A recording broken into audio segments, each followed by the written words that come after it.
શહેરના કાળિયાબેડ વિસ્તારમાં આવેલા સિલ્વર બેલ્સ સ્કૂલની કમ્પાઉન્ડ વોલનો વિવાદ લાંબા સમયથી ચાલી રહ્યો છે, ત્યારે હાલમાં હાઈકોર્ટ દ્વારા ટેમ્પરરી દિવાલ રાખવા સ્ટે અપાયો હોવા છતાં પાકા બાંધકામ સાથે દિવાલ ઊભી કરાતા આજે કોર્પોરેશન દ્વારા પોલીસ બંદોબસ્ત સાથે કમ્પાઉન્ડ વોલ દૂર કરી હતી।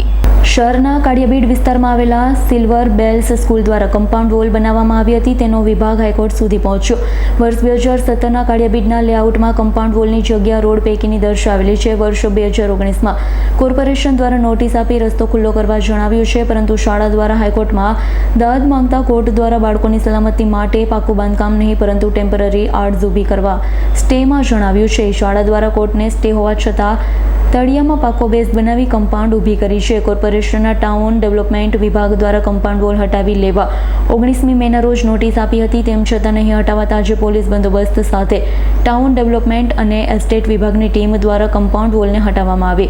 દબાણ હટાવતા સમયે ભાજપના પૂર્વ વોર્ડ મહામંત્રી કૃષ્ણદેવસિંહ ગોહિલે જેસીબી આડે પોતાનું વાહન ઊભું રાખી કર્મચારીઓ સાથે પણ વિવાદ કર્યો છે। કોર્પોરેશન દ્વારા અંદાજે 200 મીટર જેટલી લંબાઈ કમ્પાઉન્ડ વોલનું સંપૂર્ણ દબાણ હટાવ્યું હતું। ઇરફાન સોલંકીનો રિપોર્ટ, S9 ન્યૂઝ, ભાવનગર।